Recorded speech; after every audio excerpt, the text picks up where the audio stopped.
I was an infantry officer, and as trite as it might sound, I thought since our country was at war, I probably should go do my part. So I volunteered. Went to Vietnam.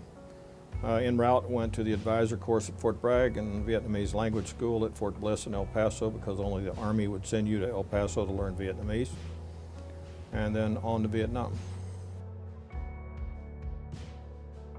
I'd been through a fairly emotional year and had been in the hospital twice. And I felt that to most Americans it didn't make any difference one way or the other. And that was compounded by watching Saigon fall 2 years later.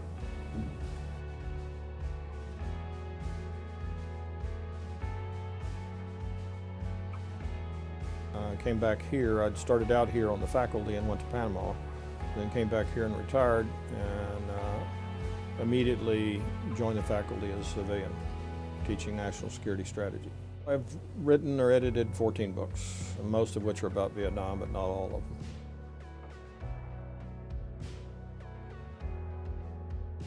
them. Dr. Roger Spiller, who recently passed away, had worked with them before on the war, and he was one of their advisors in the early days of putting this production together, and apparently made a suggestion that they ought to include me, so they called me and said, would you be willing? And I said, of course I would.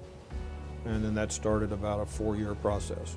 Initially the script came out and I didn't like it. And it was more of what wasn't included as opposed to what was in it. I'm proud of my service. I'm not haunted by it.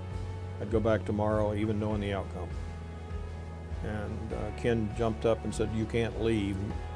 You have to be here if that part of the story is going to be told. I said, well, given that, I will stay. They're just really good people, and they want to be objective. They want to tell the whole story. The story is what it is. The facts stand for themselves. Some of them are uncomfortable, but they are still the facts. And I guess what I enjoyed the most was being around people that didn't think like I did, but were still able to have a decent conversation without throwing things at each other.